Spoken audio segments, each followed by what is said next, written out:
na hora da raiva, não peque por causa da sua raiva. Esse é um problema sério. O Espírito Santo bate asas e vai longe nessa hora, porque a gente fica sozinho por causa disso. Nós expulsamos o Espírito de Deus em nós quando a raiva toma conta de nós. E você sabe muito bem o preço que você já pagou muitas vezes por causa de um momento de raiva, que você não conseguiu dominar.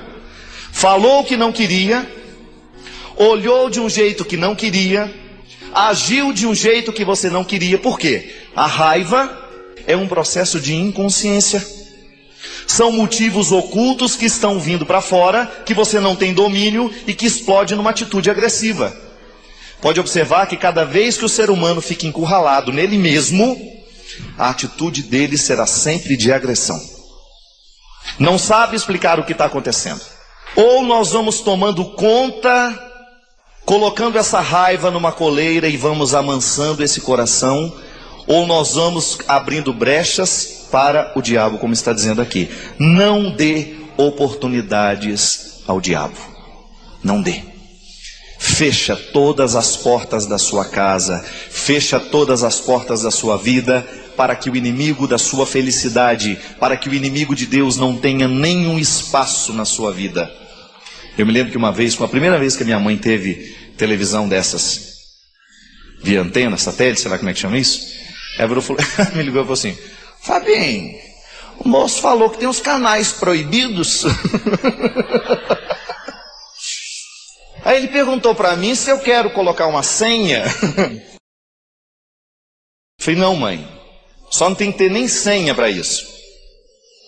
Nem tudo que for proibido, que ele está dizendo que é canal proibido, não queira na sua grade. Porque um dia o dedo digita a senha. Esse dedo não me pertence, né? Tem hora que o diabo toma conta só de algumas coisas em nós. Tudo é de Deus, menos o dedo. Tá tudo consagrado, mas o dedinho não tá, gente. E aí? O que faz com o dedo? De vez em quando o diabo toma posse só de algumas partes do corpo. Por quê? Estou falando de uma maneira... Estou brincando de uma situação, mas que é verdade. Você pode observar que às vezes nós estamos inteiros em Deus. E naquele momento que você se sente inteiro, de repente vem como se fosse uma flecha em você. Ou um pensamento negativo do outro, ou um pensamento negativo de você mesmo, uma vontade de roubar aquela caneta, uma vontade de digitar aquela senha, enfim. É engraçado que no momento em que nós estamos mergulhados inteiros em Deus é a hora da tentação. Porque é a hora do crescimento. Nós não nascemos para ficar assim. Nós só nascemos. Aquela santidade que você experimenta não é o definitivo da sua vida. Você precisa alcançar uma outra. E você não alcança esse outro lugar com outra santidade. Alcança com outra tentação. É a tentação que te dá o salto para a outra santidade que te espera. Não é uma santidade que puxa a outra. É uma tentação que superada puxa a outra santidade. E aí naquele momento você sente que o inimigo de Deus coloca um espinho na sua carne. Você lembra que você é humano. E você tem duas perspectivas. Ou você dá vazão a isso e digita a senha e o diabo entra na sua vida com todas as forças que ele tem, e você sabe muito bem, dos poderes diabólicos que estão neste mundo de hoje.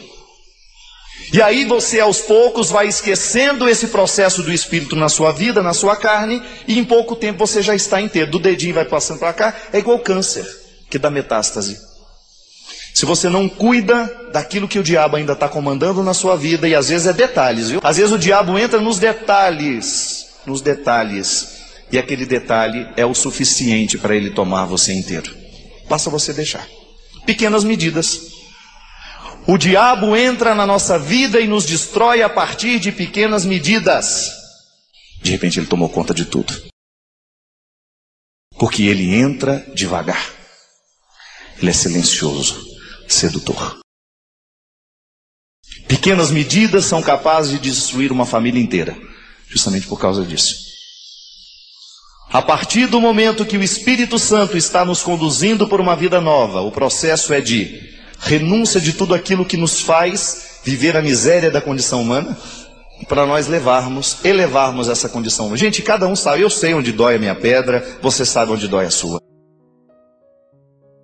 E o desafio é 24 horas por dia.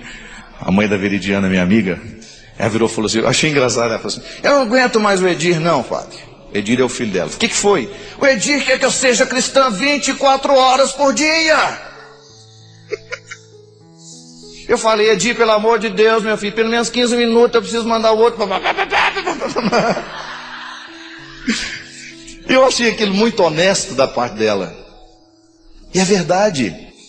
Às vezes nós queremos ser cristãos 23 horas e meia. Se você for observar, você é muito mais santo do que não. Às vezes nós temos uma visão muito pessimista de nós mesmos. Mas o grande problema está na hora em que nós abrimos a brecha. Porque ali, nessa pequena medida que você abre, é possível que você volte inteiramente à experiência do homem e da mulher velha. Aí você volta a saborear aquelas comidas estragadas, assim como o filho pródigo um dia precisou experimentar para saber. Ou então você definitivamente fecha a porta e diz, não, a partir de hoje o meu compromisso é com o meu crescimento e eu não vou permitir que absolutamente nada que possa ser contrária à minha felicidade, à minha realização, que venha fazer parte de mim. Gente, o valor das pequenas medidas não é uma fórmula mágica, mas você pode ter certeza que é a fórmula que dá certo na nossa vida no momento em que nós descobrimos. Assim como o sal de cada dia dá sabor a toda a comida. A experiência nossa de cada dia com Deus, seja lá do jeito que você é capaz de viver. Não existe uma fórmula para todos. Cada um de nós temos um jeito de ter esse contato pessoal com o Senhor. E esse contato pessoal com o Senhor é como você olhar no espelho. E você olha. E você percebe o que em você precisa ser melhor. Você não faz a experiência do espelho todos os dias para sair de casa? Deveria fazer, se não faz. Olhar-se no espelho é um jeito interessante que a gente tem de perceber o que a gente vai apresentar ao mundo naquele dia. Olha todos os dias de manhã e você sabe. Você sabe muito bem quando você não está bem, porque você olha no espelho, você percebe. E se é honesto com você mesmo, você faz um esforcinho para modificar aquilo. Você faz aquele esforcinho nosso de cada dia, faz uma maquiagem. Não é assim que você faz? Para ficar mais bonita? Isso é amor próprio. Amor próprio na dosagem certa só faz bem a quem vive. E aí você, naquela experiência de olhar-se no espelho, é a mesma coisa diante do Senhor. Você olha, você está diante do Senhor que lhe mostra. Só que aí é muito mais que estética. O que Ele lhe aponta é a arquitetura da sua alma. O que em você pode ser melhor? O que em mim pode ser mais aprimorado? Chega de esquinas tortas na nossa vida. Chega de esquinas tenebrosas na nossa vida. Precisamos acender as luzes. Não dê espaço para que o diabo entre na sua vida. Esse pequeno espaço que você abre, ele pode lhe custar caro depois. Pode custar caríssimo para você, pode custar caríssimo para aquele que está do lado. Eu pessoalmente já vivi muitos momentos em que eu achei que não suportaria. Primeiro porque eu sou dramático, né? Eu sou naturalmente dramático. Eu tenho, como diz Adélia Prado, uma capacidade enorme de dramatizar os mínimos acontecimentos. É uma característica minha, que eu aprendo a lidar com o dia a dia. Eu tenho aquela tendência de achar que não tem solução. Mas não. Então, domando esse jeito de ser, eu fui aprendendo que eu preciso acolher aquilo que a vida está me oferecendo. E eu me surpreendi muito em situações que eu achava que estavam elas trabalhando contra mim, e de repente eu descobri que a partir delas eu teria a oportunidade de ter acesso ao meu coração de um jeito muito novo. Eu pessoalmente acho que é muito positivo a gente conviver com pessoas, por exemplo, que nos ajudam a ter um acesso novo ao nosso coração. Quando nós estamos muito viciados pela forma como os outros nos veem, a gente corre o risco de se ver também de forma viciada. O outro nos vê sempre do mesmo jeito. E isso às vezes paralisa a nossa capacidade de nos ver de uma forma diferente. Pode ser que você esteja viciado na maneira como você se vê, porque os outros que estão ao seu redor lhe veem sempre do mesmo jeito. E às vezes uma mudança, de repente você descobre uma pessoa nova, que lançou um novo olhar sobre você, que lhe fez uma pergunta fundamental, que lhe fez pensar naquilo que você antes não tinha pensado sobre você. É tão interessante quando nós cavamos na terra do coração e descobrimos que ali há novidades que foram vistas por uma outra pessoa que estava de fora. Como são preciosas essas pessoas na nossa vida. Porque elas enxergam aquilo que nós ainda não tínhamos enxergado. Como Jesus fez na vida de muitas pessoas. Enxergou que aquelas pessoas ainda não tinham visto. Encontrou dentro delas uma riqueza que elas ainda não sabiam se oferecer. E porque elas ainda não sabiam se oferecer, elas estavam privadas de poder também oferecer isso aos outros. Por isso, não tenha medo das suas dificuldades. Não tenha medo das suas perdas. Não tenha medo dos seus conflitos. Tudo isso que num primeiro momento pode parecer contrário a você, pode ser uma feliz oportunidade, um bom acesso àquilo que você ainda não sabe sobre você. Há uma força que ainda está oculta e que virá à tona à medida em que você permitir que a própria realidade conflituosa lhe ajude, lhe motive a buscar o que você não sabia possuir. Mas às vezes nós descobrimos que temos com o próprio movimento da vida, volto a dizer, através de uma perda, de uma mudança, que num primeiro momento parece nos assustar, mas depois se mostra absolutamente frutuosa, porque abriu a nossa mente, o nosso coração, o nosso jeito de sentir e de pensar, o ser que somos e o ser que ainda podemos ser. Permita que a dificuldade de hoje, o sofrimento de agora, a lágrima deste momento, lhe conduzam à sua mais profunda verdade. Lá onde estão os seus valores, lá onde estão as suas qualidades, e que talvez você esteja esquecido delas. Lá onde estão as qualidades que, de repente, pelo seu jeito de viver, pela sua forma de construir a sua vida, a sua rotina, você acabou se esquecendo que possui. Nada pode nos empobrecer mais do que nós possuirmos riquezas e não termos à disposição essas riquezas. Nada pode nos empobrecer mais do que sermos proprietários de grandes riquezas que desconhecemos. Dentro do coração há tantas riquezas, há tantas pedras preciosas, mas é preciso buscá-las. Não basta tê-las, é preciso utilizá-las. Não basta ter riquezas, é preciso saber instrumentalizar tudo isso. Às vezes, minha gente, nós precisamos só de acordar.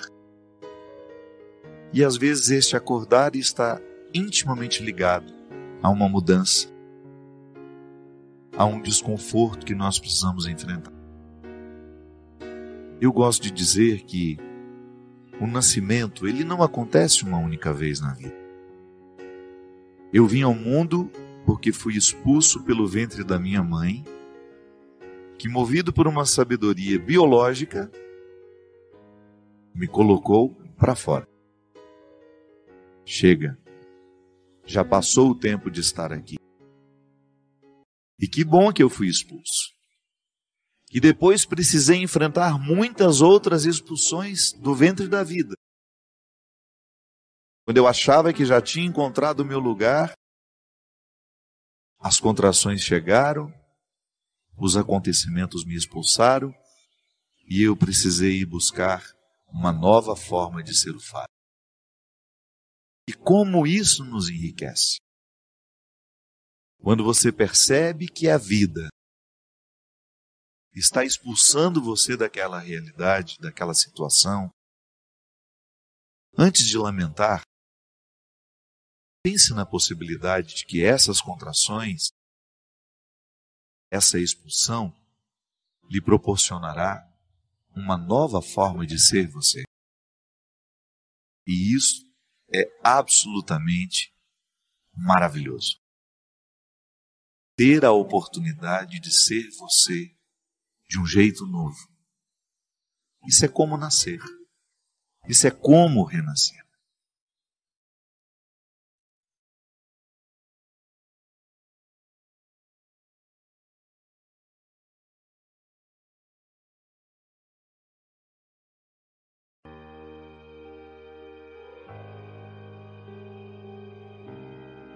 O bom educador nunca dá ao seu discípulo a lição pronta.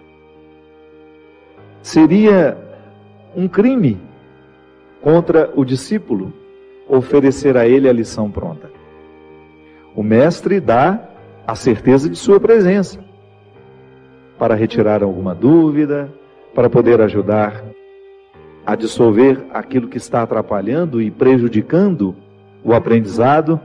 Mas em alguns momentos o discípulo terá de conviver com a sua solidão. O mestre se cala e se recusa a dar a resposta que nós tanto buscamos. Não é assim na vida? Há respostas que Deus só pode nos responder através do silêncio dele. Isso é mão de Deus também nos sustentando. Que às vezes a gente tem a ilusão, e isso é fruto de uma visão ingênua.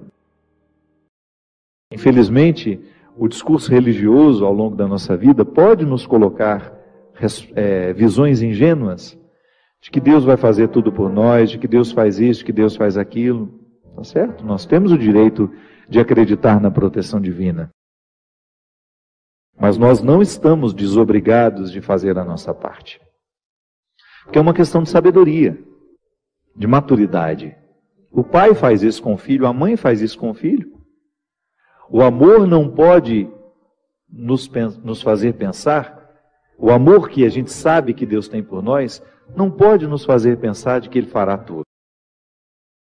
Gosto muito dessa expressão. Nós só temos o direito de esperar pelo impossível depois que a gente fez tudo o que nos foi possível. Então Deus nos protege? Sim. Mas Ele também pede que eu faça a minha parte nessa proteção. Eu rezo a Deus pela minha vida, peço para que Ele me dê saúde, mas preciso fazer a minha parte para que essa saúde seja uma realidade na minha vida, não é? O cuidado que eu tenho comigo é uma expressão dessa minha parte, do milagre que eu preciso realizar diariamente. Então, às vezes eu identifico a mão de Deus estando presente na minha história, mas não me segurando como eu acho que segura. Sim, alguns desamparos são importantes demais no nosso processo humano. Seria muito interessante se a gente aprendesse isso desde o berço, mas infelizmente não. Então nunca é tarde para a gente aprender. A desproteção que às vezes nós sentimos na vida também é a mão de Deus, porque aquele que ama desprotege. Para que você fique exposto àquilo que você precisa viver e experimentar, sozinho. A presença dele sempre nos olhando, sempre nos orientando. Porque isso é muito interessante. Quanto mais a gente cresce, quanto mais a gente amadurece na nossa experiência com Deus, maior é a capacidade que a gente tem de ouvir e compreender a voz dele na nossa história. Então, Deus me protege assim, mesmo quando ele está distante. Sabe? Não é que ele fica distante, é que nós nos sentimos por causa das situações da vida. O contexto desfavorece perceber essa presença intensa na nossa vida. Então, aquele momento de desconsolo, meu Deus, parece que eu estou abandonado pelo Senhor. Não é não. Esse desconsolo faz parte dessa proteção dele na nossa vida. Porque quem ama sabe muito bem que o amor também precisa passar pela dura experiência da desproteção. Porque excesso de amor desprotege. Não é assim que funciona? Quando uma pessoa é excessivamente protegida, no fundo, no contrário de tudo isso, existe uma desproteção, porque aquela pessoa não consegue amadurecer. Então ela vai ser eternamente ingênua. Vai ficar eternamente acreditando que ela está dentro de um conto de fadas. E a vida não é um conto de fadas. Então acreditar na proteção de Deus não nos dá o direito de pensar que Deus fará tudo por nós, que caminhará por nós. Não. Ele vai estar sempre nos fortalecendo à frente dessas batalhas que nós precisamos enfrentar, mas nós estaremos na responsabilidade de realizar a parte que nos cabe. Foi assim com Moisés. Essa música cita Moisés, né? Foi essa mão que ajudou Moisés a dividir o mar em dois. Há nessa passagem uma riqueza muito grande que está em Êxodo. Quando Moisés está apavorado, porque ele retirou o povo do Egito e saiu na direção dessa terra protegida. Protegida não, prometida. Está vendo? Que também é um pouco protegida, né? A terra prometida seria alcançada, uma promessa que Deus fez a Moisés, desde que ele se encorajasse a retirar aquele povo da escravidão e atravessasse as dificuldades do deserto. Veja que quem já teve a oportunidade de ir a Israel sabe muito bem o que é o deserto. Você entrar naquele deserto para chegar a um lugar que não sabemos onde é, que só está no coração de um homem, como promessa, é uma dificuldade muito grande. O povo acreditou, foi atrás de Moisés, começou a viver as restrições do deserto, a fome, começou a sentir saudade das cebolas, né? Porque no Egito eles comiam cebola, no tempo da escravidão a cebola era o principal alimento, por isso que às vezes a gente usa a expressão, não fique chorando as cebolas do Egito, não é assim? Você já deve ter escutado essa expressão, quando alguém lhe aconselha, para de lamentar o passado. O que é lamentar as cebolas do Egito?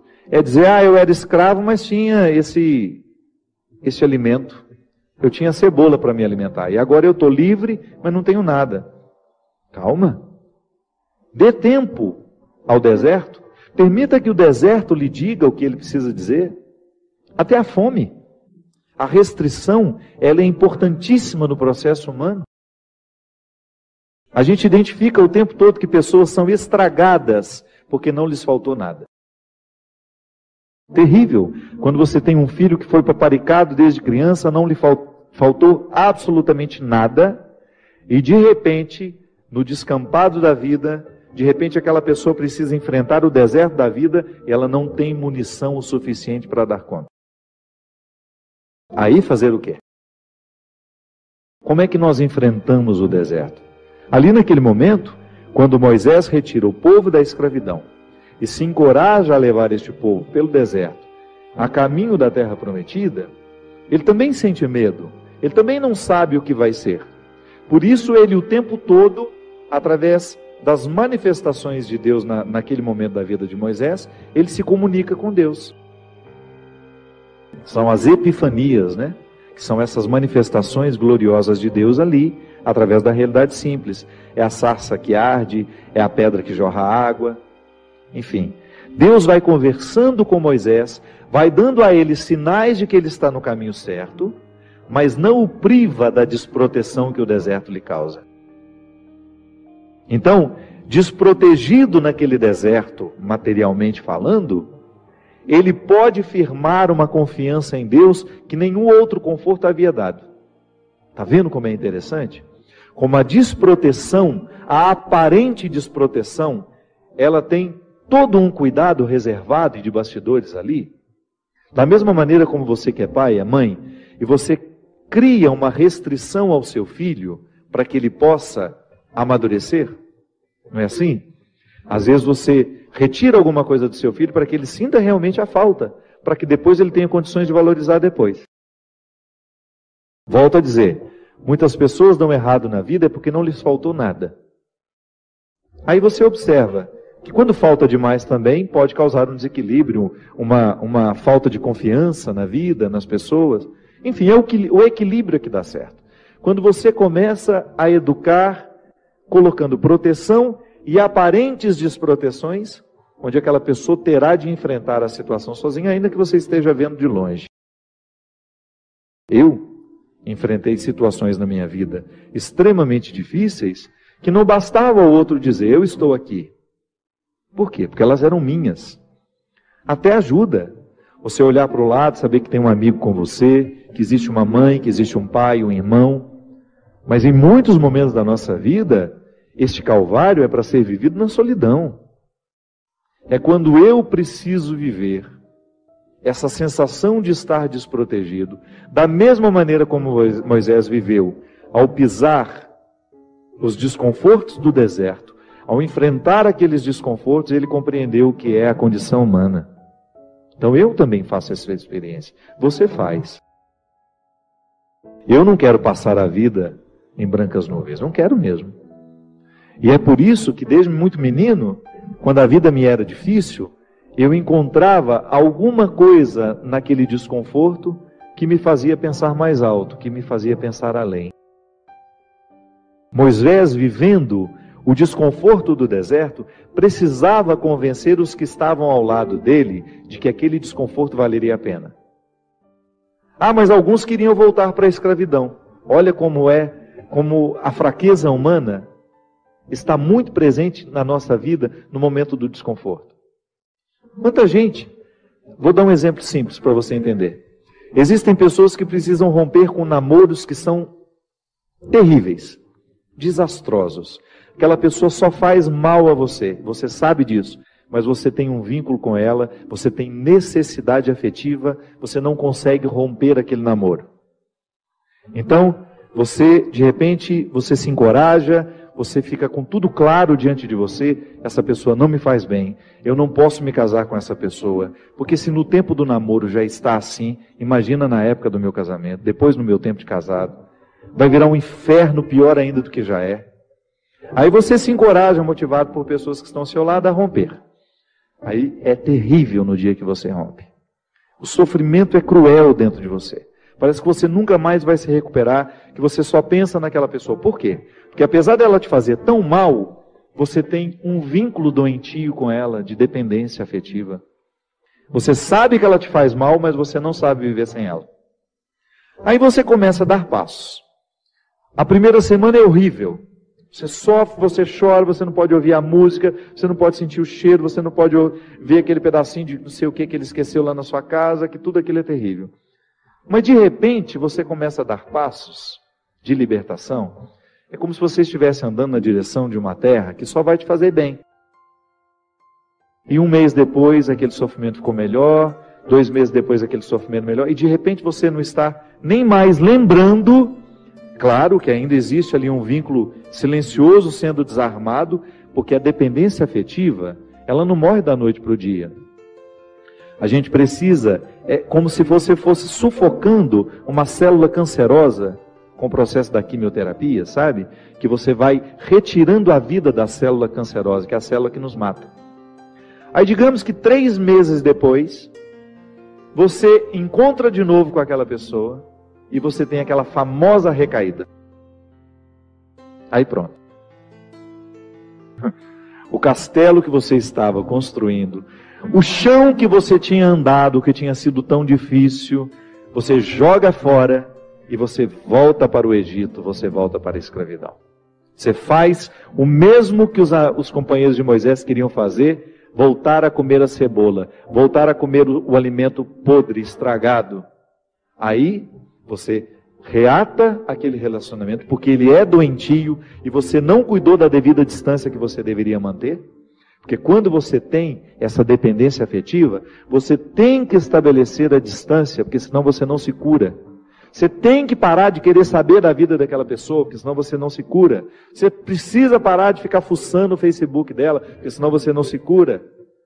Você precisa parar de ficar investigando a vida. Onde que ela foi? O que ela estava? Você tem que cessar todos os pontos que podem lhe fazer querer voltar para o Egito. Porque senão você nunca vai se libertar. Aí 3 meses depois você está bela e formosa já, matando a célula cancerígena, você vai, dá mais uns beijos na boca, volta aquela dependência horrorosa e o inferno retorna na sua vida. Na sua primeira semana é até bom, que está tudo voltando. Daqui a pouco, minha filha, você está no inferno pior do que você estava 3 meses atrás.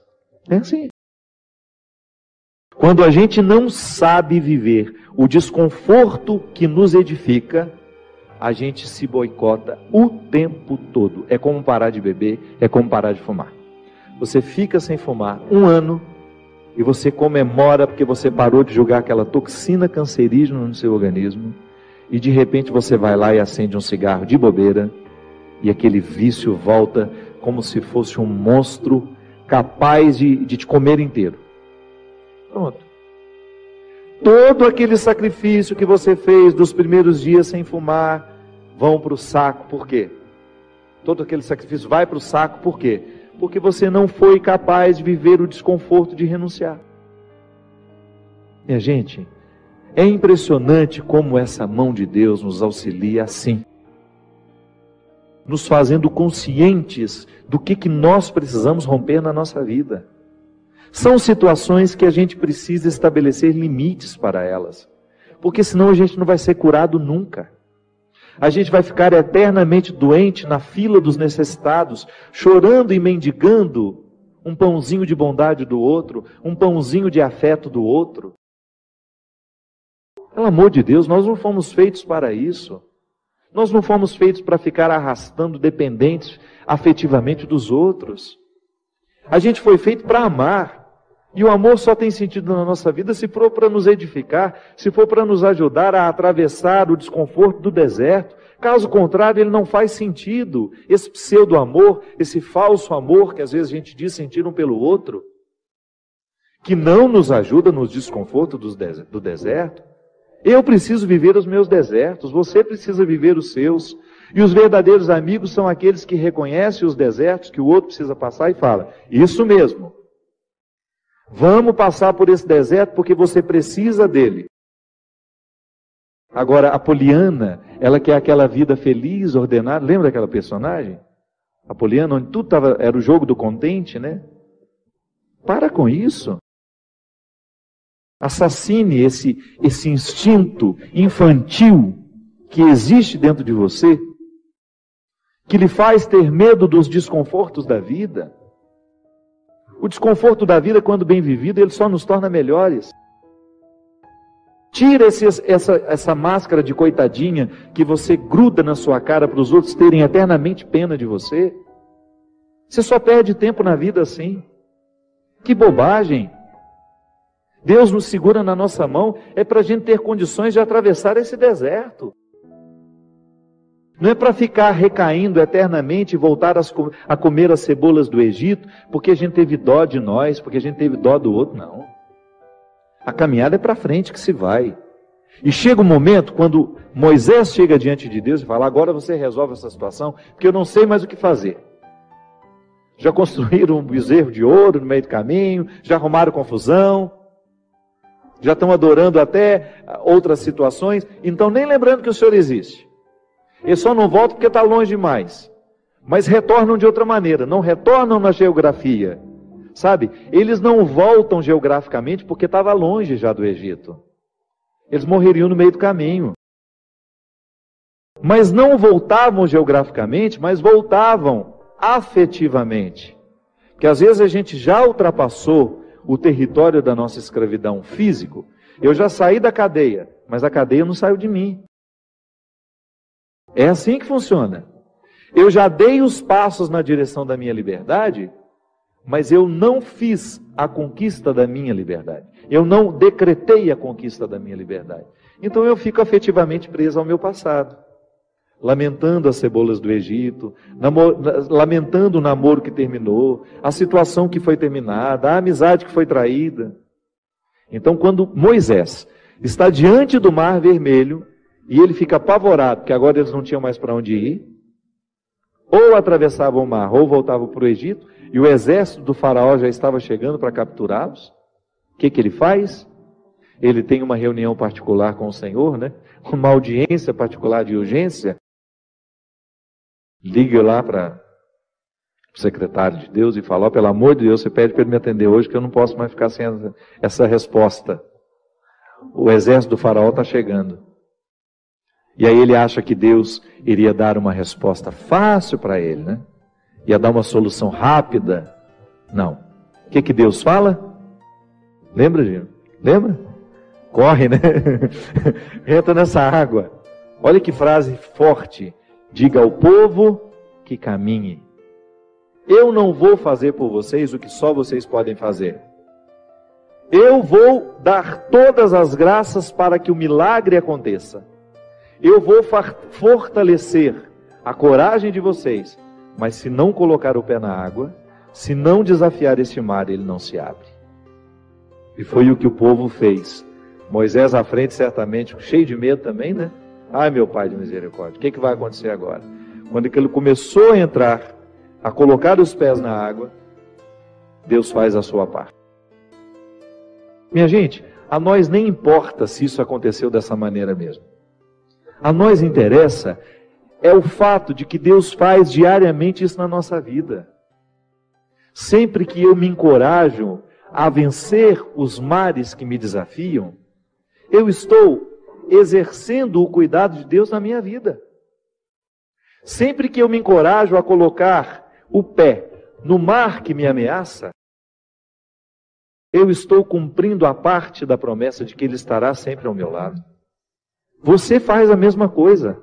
Sempre que você desafia os seus mares, sempre que você enfrenta os seus desconfortos, quando você não tem medo do desconforto que lhe chega, quando você olha para ele de frente, você fala: e agora? O que é que nós vamos fazer a partir desse momento?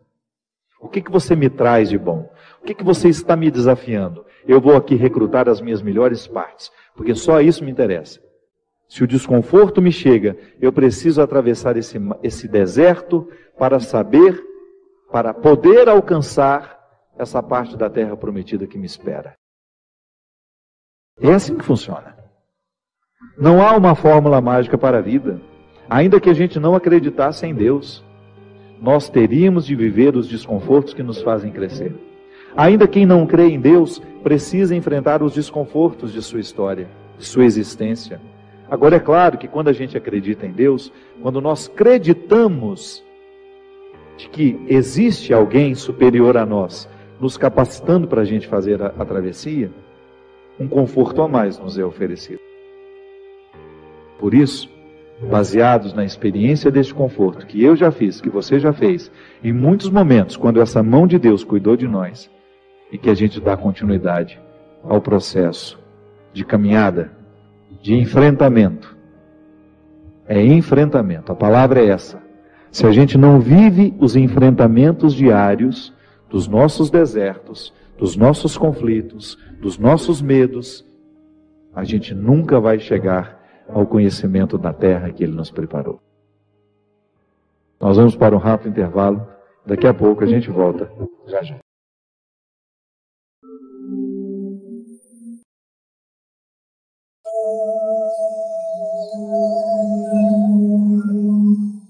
Estamos de volta com o programa Direção Espiritual. Boa noite, Christian. Tudo certíssimo por aí? Eu te cumprimentei hoje? Não. Acho que nós gravamos aqui antes, eu não sei o que eu fiz.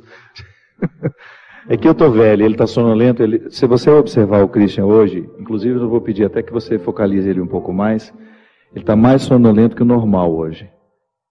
Está quase dormindo. Ele falou que os pernilongos na casa dele já se acostumaram com aquele líquidozinho que a gente põe para queimar, para espantar. Olha só que interessante. Eu não sabia nem que eu ia falar. Quando eu comecei a cantar a música, eu ia falar da proteção de Deus na nossa vida, mas não sabia que iria desembocar nesse discurso todo da proteção que desprotege, do desconforto da estrada, do deserto, como algo essencial à vida humana, irrenunciável, e que nenhuma visão ingênua religiosa pode nos impedir de compreender a vida assim, né? A dificuldade como um processo natural na nossa vida. E aí, olha o texto que eu tinha preparado para hoje, que está em Mateus 10, versículo 34. Não penseis que eu vim trazer paz à terra. Não vim trazer paz, mas sim a espada. De fato, eu vim pôr uma oposição entre o filho e seu pai, a filha e sua mãe, a nora e sua sogra, de maneira especial. Não, brincadeira, não está escrito isso aqui não. E os inimigos... E os inimigos serão os próprios familiares. Quem ama pai ou mãe mais do que a mim não é digno de mim. E quem ama filho ou filha mais do que a mim não é digno de mim. Quem não toma a sua cruz e não me segue não é digno de mim. Quem buscar a sua vida vai perdê-la. E quem perder a sua vida por causa de mim, a encontrará. Não é São Paulo que está dizendo isso, não é João, é Jesus. É um texto dito pelo próprio Mestre. Olha que interessante, minha gente. Quando você olha, quando você percebe que essa palavra dura de Jesus, é para nos ajudar a compreender a crueza da vida mesmo. Ele não veio passar manteiguinha no pão. Ele não veio nos propor moleza. O próprio Cristo nos diz que esta espada que ele coloca dentro dos nossos relacionamentos é justamente para nos fazer crescer. É para estabelecer bem os papéis. É a experiência do enfrentamento. Isso a gente vai viver a vida inteira. Não pense você que sua relação com sua mãe é uma relação bonita que jamais será questionada. Não, não é assim não. A relação mãe e filha, se você não estabelece esse enfrentamento no momento certo, a paz não chega. Porque fica aquele conflito velado. Não é assim? A mesma coisa na nossa relação dentro de casa, quando você percebe que está existindo um conflito que nunca se resolveu, porque as questões nunca foram colocadas para fora. A gente nunca teve coragem de colocar na mesa. Eu me lembro direitinho. O dia que porque o mineiro tem muita dificuldade de estabelecer um embate com a própria mãe. A mãe é um território sagrado que a gente não tem coragem de questionar, né? E eu me lembro que isso é muito cultural, a gente vem de uma família, de uma estrutura cultural matriarcal, onde a mulher tem um poder muito grande. E eu me lembro direitinho, quando me chegou essa consciência, e eu falei com a minha mãe, mãe, eu amo tanto a senhora, mas eu sou também capaz de odiá-la. Aí a gente leva aquele susto, um filho odiar a sua mãe, não o ódio no sentido de querer matar, jogar pela janela, não é isso não. É no sentido de você rejeitar uma série de aspectos da personalidade dela que estão em você e que você assumiu por uma imposição.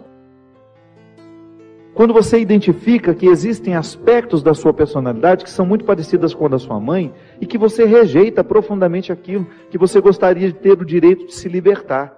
Então, mãe, a senhora é um território sagrado, mas eu tenho que ter coragem de reconhecer os excessos que a senhora provocou em mim.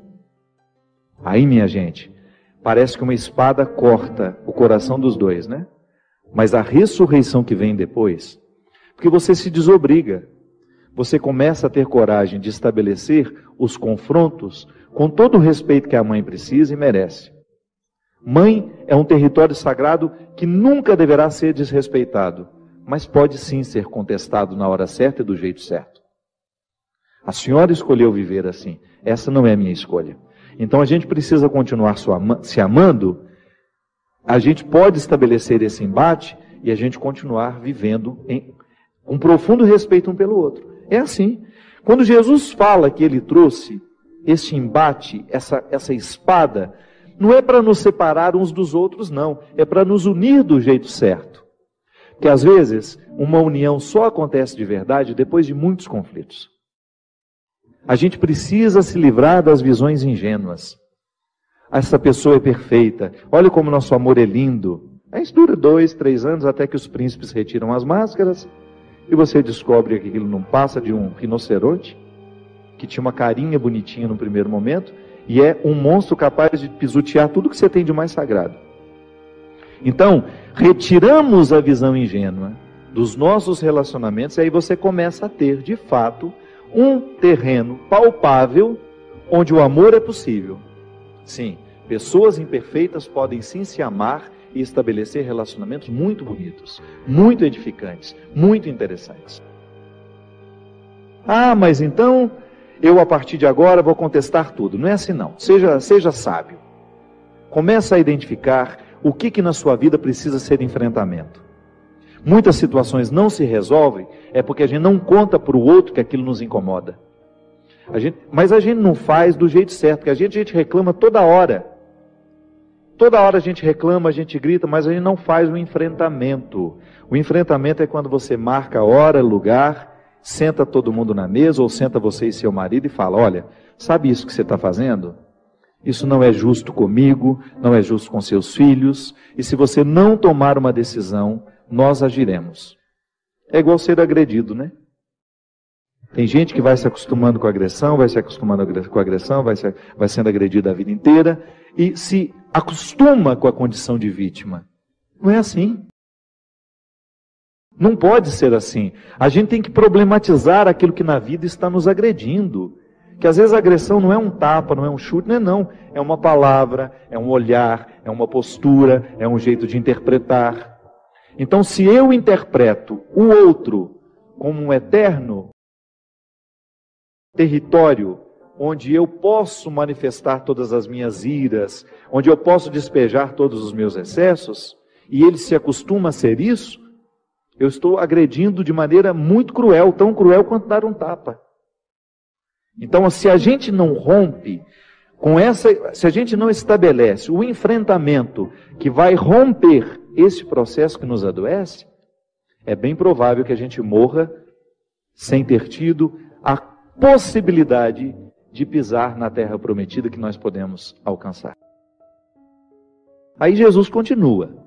Quem ama mais o seu pai e a sua mãe do que a mim não é digno de mim. A gente pode, no primeiro momento, pensar que Jesus está carente aqui, né? Ele só quer o amor todo para ele. Não. Isso também é visão ingênua. Vamos superar essas visões ingênuas. Aqui, o amor que Jesus está falando refere-se à capacidade de nós tomarmos tudo que ele nos ensina e colocar isso muito mais importante como aquilo que meu pai e minha mãe me ensinou. Que meu pai e minha mãe, por serem marcados pelo pecado, me ensinam muita coisa errada. Mas me ensina muita coisa errada. Com o próprio exemplo dele dentro de casa. Quantos de nós, você que está me assistindo, pode dizer isso? Quantas coisas erradas na vida você viu dentro da sua casa? Eu não preciso ir muito longe para ver a perdição do mundo. Às vezes está ali dentro, com uma falta de testemunho, com uma falta de honestidade, com uma falta de verdade. Os vícios que nós criticamos tanto dentro, que estão presentes pelo mundo afora, às vezes estão aqui dentro da nossa casa, do nosso lado, sendo promovidos por pessoas que nos amam e dando o exemplo aos filhos que estão crescendo. Os nossos lares precisam de conversão sim, minha gente. Então quando Jesus fala, quem ama mais o seu pai e sua mãe do que a mim, não é digno do meu reino. Por quê? Porque não pode chegar ao reino aquele que não está convencido, tocado, modificado pela mente de Cristo. É cristianismo. É a mente de Cristo na minha. É o pensar de Cristo no meu.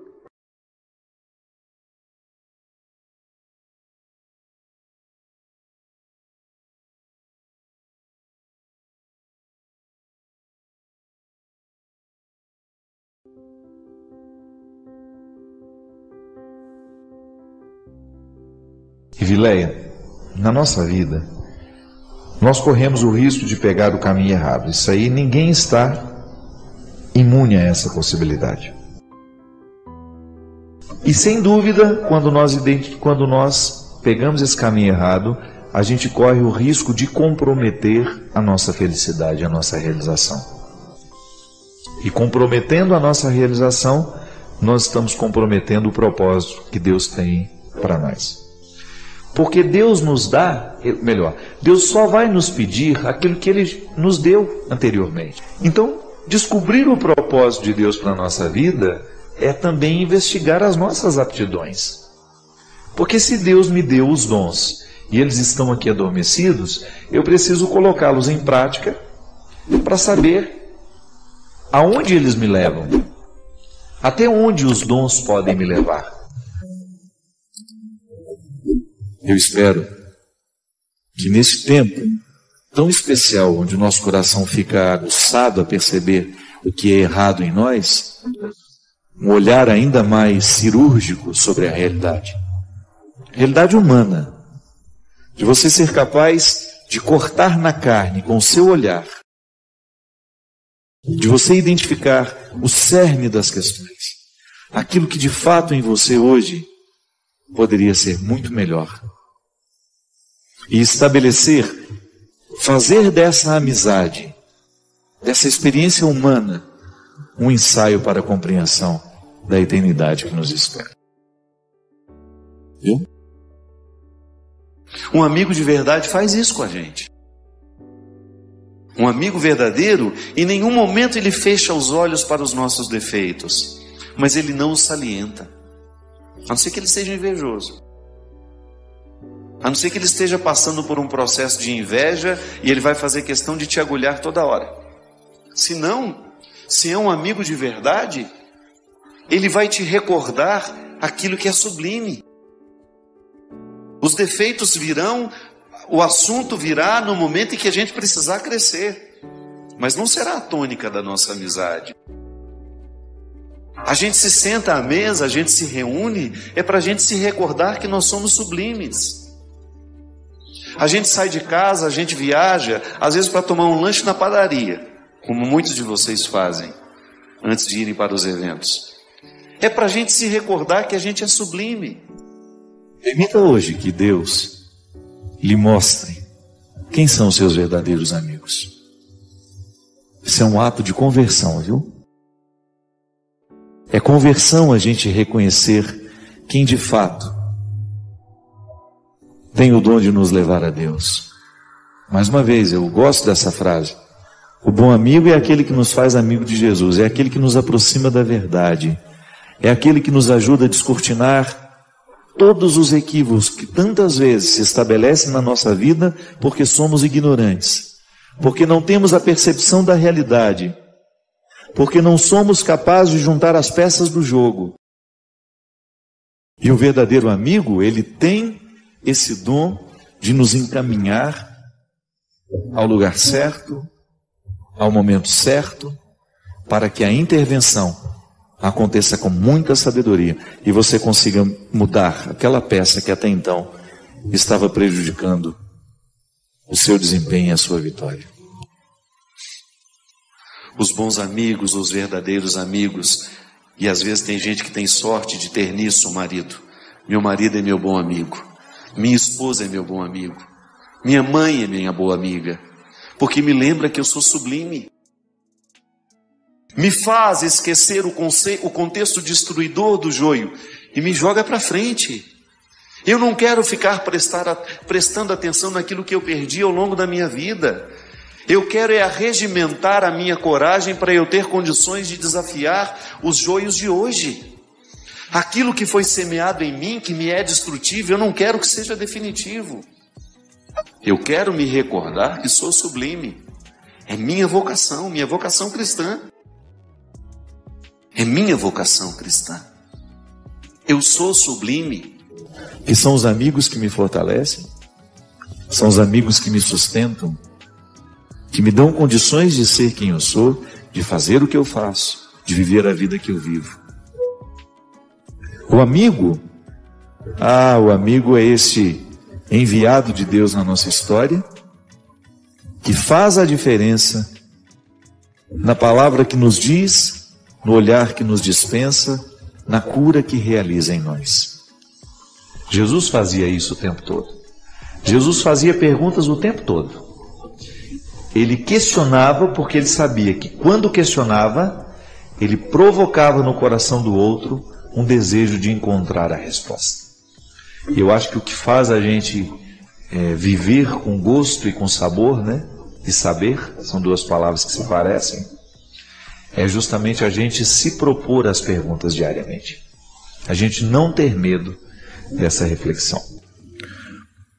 Nós estamos acostumados a pensar na confiança que nós temos no Senhor. Mas e pensar na confiança que Ele tem em mim, que Ele tem em você? Não para nos encher de vaidade, de orgulho, não, mas para recordar-nos a responsabilidade. O Senhor me mostrou aquela situação porque Ele gostaria que eu fizesse por Ele, que eu agisse por Ele, que eu realizasse o gesto que Ele realizaria se Ele pudesse estar historicamente posicionado como eu estou. Onde existe um pobre, onde existe um necessitado, alguém desesperado, alguém necessitado de apoio moral, de apoio espiritual, alguém que esteja perdido, ali nós temos a obrigação de exercer a misericórdia, que começa com um sentir com o outro. E é tão interessante isso, né? Às vezes você pode até não conhecer aquela pessoa, mas você vê uma fotografia do sofrimento dela e você naturalmente fica movido. Santo Agostinho dizia que isso já é a ação de Deus em nós.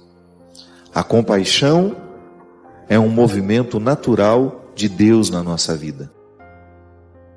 Ainda que eu não creia nele, mas há outras vias pelas quais a gente pode chegar ao Senhor, inclusive a via humana. O perceber a necessidade de um irmão e interferir com a nossa atitude. Isso expressa a fé naquilo que nos moveu. Um sentimento que me encaminhou na direção do outro. Nós estamos muito necessitados dessa misericórdia prática. Nós estamos muito, mas muito necessitados de uma fé que se traduza em obras. Que aconteça, que modifique o nosso jeito de ser, de pensar, que arranque-nos do nosso egoísmo, das nossas facilidades, das nossas comodidades. Às vezes nós escolhemos viver dentro de um aconchego, sabe? E a gente não se incomoda com o que está acontecendo ali do lado, a gente não se incomoda com os que estão sofrendo próximos a nós. Não, fica muito mais interessante quando nós permitimos que a vida nos envolva. E nós somos portadores dessa riqueza. Nós não temos como negar. Conheci a misericórdia de Deus. Sou fruto da experiência de um Deus misericordioso. E não vou levar isso aos outros. Não vou oferecer a quem passar pela minha vida. Não estou sendo justo com o dom recebido. Não estou sendo justo com o dom recebido. É assim mesmo. Você que já enfrentou as suas perdas e que sabe o tanto que é doído perder alguém, sabe muito bem como o outro permanece vivo em nós durante a nossa vida inteira. Agora, quando o outro nos deixa um pouco de Deus, aí que não pode ser esquecido mesmo. Quando o outro nos apresenta a face misericordiosa de Deus, jamais poderá ser apagado de nós. Muitas pessoas passam pela sua vida, mas você jamais vai esquecer alguém que lhe colocou diante do sagrado, que lhe arrancou do contexto do joio. Que é assim mesmo. Nós precisamos escrever o estatuto de Jesus dentro de nós. O cristianismo é um conjunto de regras, claro. Nós nos orientamos às nossas condutas morais, nós observamos o que a igreja nos ensina. Mas antes disso, o cristianismo é uma experiência de intimidade. De um Deus que nos visita, que nos fala ao ouvido, que nos fala ao coração. E que a partir daquilo que Ele nos fala, a gente começa a estabelecer a nossa vida a partir dessas palavras. É a palavra que rasga o nosso coração, a nossa consciência, da mesma forma como Jesus o fez naquele tempo. Isso é muito sério, minha gente. Essa identificação de Jesus com aquele que sofre, com aquele que necessita, com aquele que padece, coloca-nos uma responsabilidade tão grande. A experiência que nós fazemos da misericórdia de Deus, ela deve provocar-nos para levar essa experiência, para viver essa experiência recebida, mas numa outra dimensão, que é a do oferecimento. Então, eu recebo a misericórdia e depois ofereço. Ofereço àqueles que passarem pela minha vida. É por isso que o Evangelho será sempre uma instância de conversão, de mudança.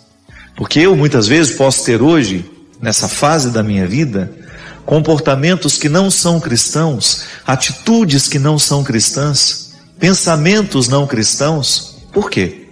Porque estou marcado por uma situação de limite lá do meu passado, que me impede hoje de ser livre para poder praticar o Evangelho. E aí a gente vai depositando essa palavra aos poucos em nós, né? Como se fosse uma água que a gente vai regando diariamente, uma semente para que ela cresça. Sempre que nós temos o contato com a palavra de Jesus, nós estamos julgando uma água, nós estamos regando a semente do cristianismo que há em nós. Por isso que nós não podemos viver um cristianismo sem a Sagrada Escritura.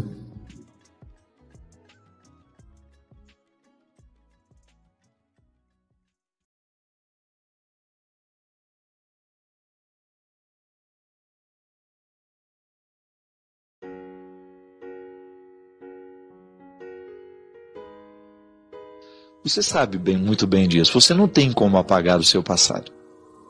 E sabe muito bem que este passado, que não pode ser apagado, ele é uma ameaça para a sua felicidade. Porque você corre o risco de ficar preso àquilo que não deu certo, não é verdade? Você corre o risco de se punir por aquilo que não foi bom, por aquilo que não valeu a pena. Se a gente não cuida, o nosso passado se transforma numa fonte de castigo. Se a gente não cuida, a gente transforma o nosso passado numa espécie de prisão. Mas quando Jesus ensina as pessoas a reinterpretarem o passado, ele na verdade faz uma proeza de colocá-las na perspectiva de que aquilo que aparentemente poderia ser uma prisão, torna-se um lugar de aprendizado.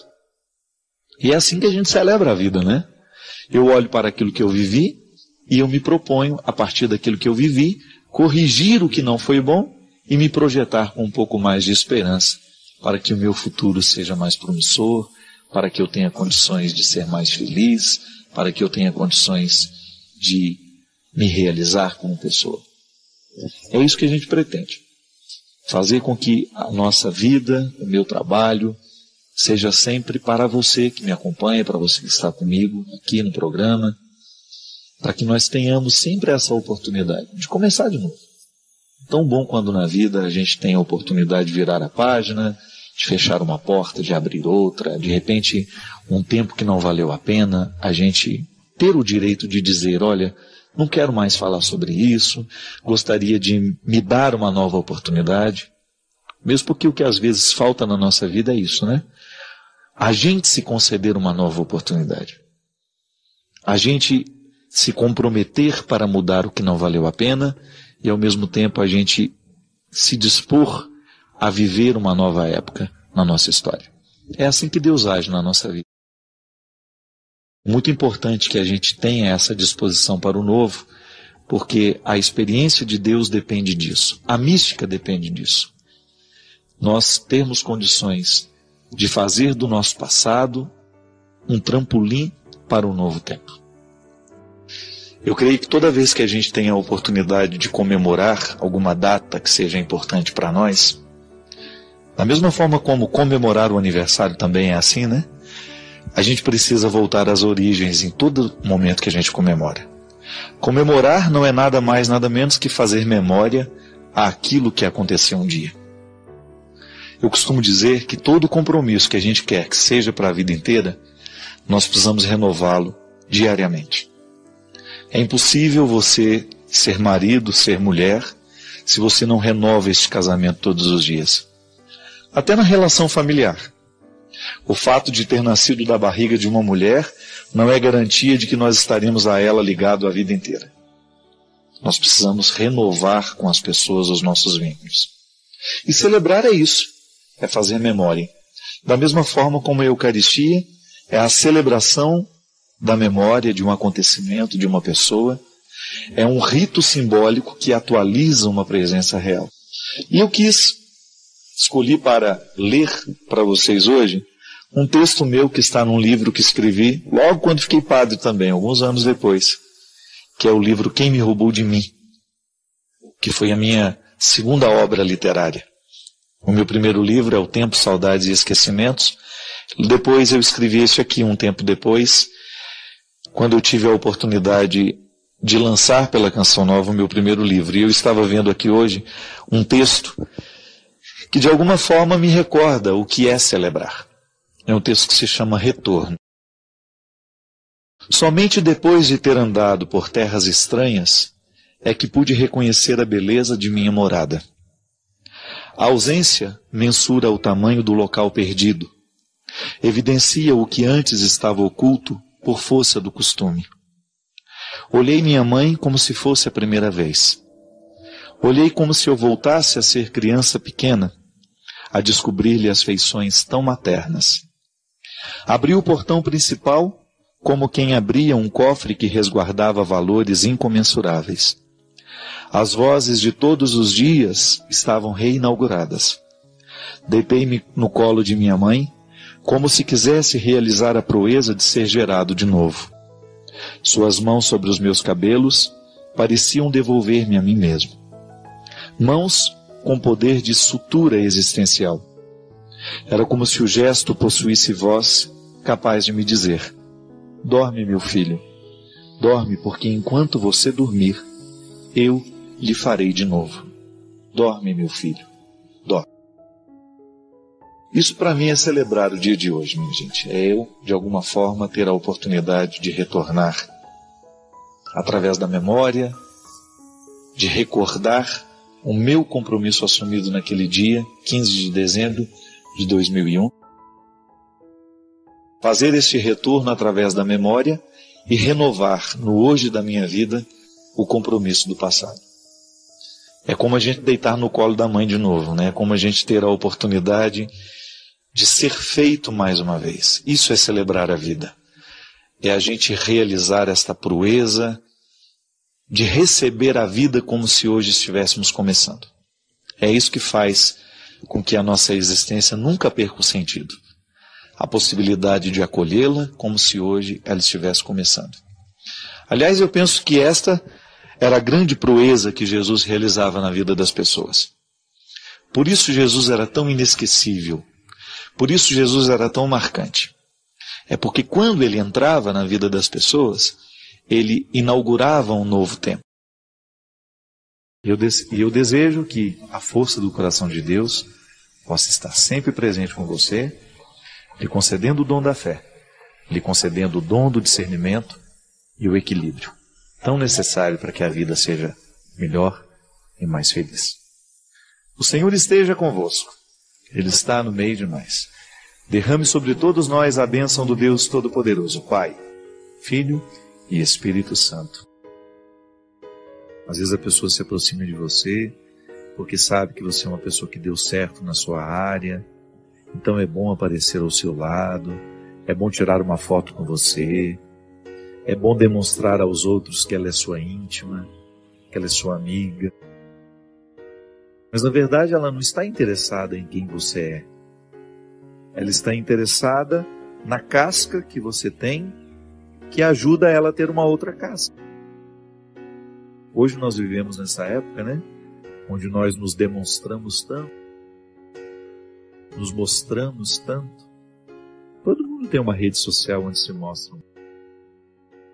Isso pode virar uma neurose, porque você acaba buscando pessoas não para encontrá-las de fato, mas para alimentar a sua necessidade de registrar e ter material para publicar depois. Então, quando nós nos encontramos e não temos necessidade de publicar o que vivemos, é porque de fato nós apreciamos o que vivemos. Não estou dizendo que é problema publicar. Eu estou dizendo que muitas vezes, no excesso de publicação, nós estamos escondendo a nossa necessidade de instrumentalizar o outro, de apenas aproveitar a casca que é o outro. O sucesso é um exemplo. Mas o dinheiro também. Quantas pessoas se aproximam das outras por causa daquilo que elas podem oferecer materialmente a elas? Que também é uma bobagem, né? Porque pode ser a situação mais confortável do mundo. Eu, particularmente, eu não suporto se a minha alma não estiver se sentindo bem. Ah, aquele barco é maravilhoso, nós vamos passar lá uma semana. Deus me livre de um barco maravilhoso com pessoas com as quais a gente não se liga. Aquilo que pode parecer um paraíso, para mim, é um inferno.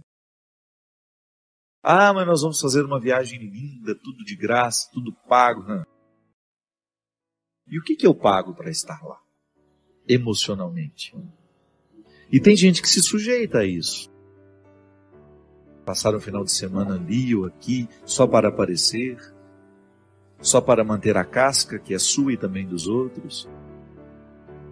E aí o oco do coração vai acontecendo naturalmente. Nós vamos ficando ocos por dentro, porque a vida é tão para fora e tão pouco para dentro, que nós vamos perdendo a própria alegria interior. E às vezes nós somos muito cruéis com a gente assim. Alimentamos por anos e anos e anos, sem perceber que estamos alimentando esse espírito de vítima. A vida não nos deve nada, não. A vida é sempre bonita se a gente percebê-la assim. Se a gente tiver a disposição de lançar os nossos olhos para aquilo que ainda resta. Tá bom, perdemos. E o que nós podemos fazer para recuperar até um pouco mais do que aquilo que perdemos?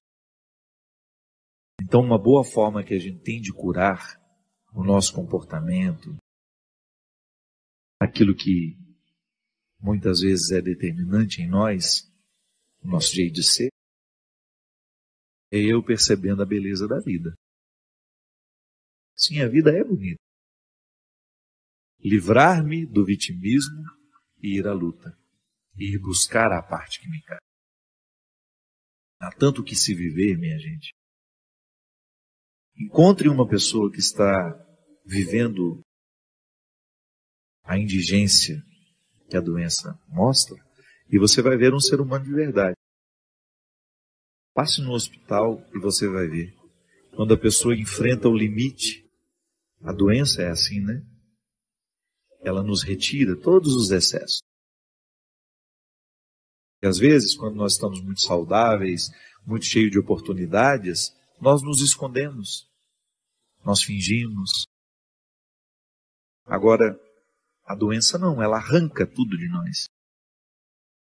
Arranca tudo o que pode parecer um esconderijo para nós. Tudo que pode funcionar como um esconderijo. Livrar-me do vitimismo e ir à luta. Ir buscar a parte que me cabe. Aliás, eu fico identificando, quando a pessoa vive o amadurecimento, como ela vai dispensando esses esconderijos ao longo da vida. Como é bom conviver com essas pessoas que já não estão mais necessitadas dos esconderijos. E aí, o próprio movimento do tempo vai fazendo com que fique ao nosso lado quem de fato se interessou por nós. Se eu fico olhando para a minha vida e me acho um pobrezinho, que foi vítima, coitadinho de mim, essa autopiedade, eu tenho mais é que arregaçar as mangas e ir atrás do que eu posso fazer ainda. Às vezes, em algumas situações que nós achamos que foi perda, foi livramento. Virou até piada isso lá em casa. Porque tudo eu falo que é livramento agora. Porque antes eu ficava muito irritado, sabe? Com qualquer coisa assim, às vezes me dava uma irritação. Hoje não. Eu tenho tentado substituir a lógica do que me irritava para isso. Então tá bom, não foi é porque não era para eu ir. Então vou aproveitar esse momento que eu tenho aqui e perceber o que deste momento eu posso extrair de bom. E quando a gente começa a abandonar esse espírito que às vezes é diabólico, por que é diabólico? Porque quebra dentro de nós a harmonia. Diabolos, em grego, é tudo aquilo que nos separa, tudo aquilo que separa, tudo aquilo que quebra. Então eu tenho, muitas vezes, sentimentos diabólicos. E às vezes é uma sequência de erros. E eu não tenho a coragem de começar a olhar para o jeito como eu tenho feito as coisas. Às vezes é uma desarmonia que antecede todos os outros erros. E já não percebo mais os efeitos dela em mim. Aliás, eu fico identificando como, quando a pessoa vive o amadurecimento, como ela vai dispensando esses esconderijos ao longo da vida. E como é bom conviver com essas pessoas que já não estão mais necessitadas dos esconderijos. Livrar-me do vitimismo e ir à luta. Ir buscar a parte que me cabe.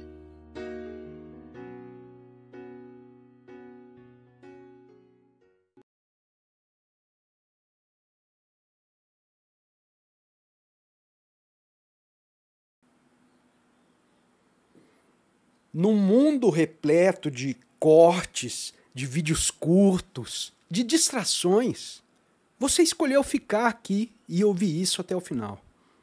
Isso já diz muito sobre a sua disposição de ter um olhar mais fundo. Escreve aí nos comentários a sua cidade e, se quiser, se inscreva e compartilhe esse vídeo com alguém que também não tem medo de pensar. Valeu? Um grande abraço a todos e até o próximo vídeo. Tchau, tchau!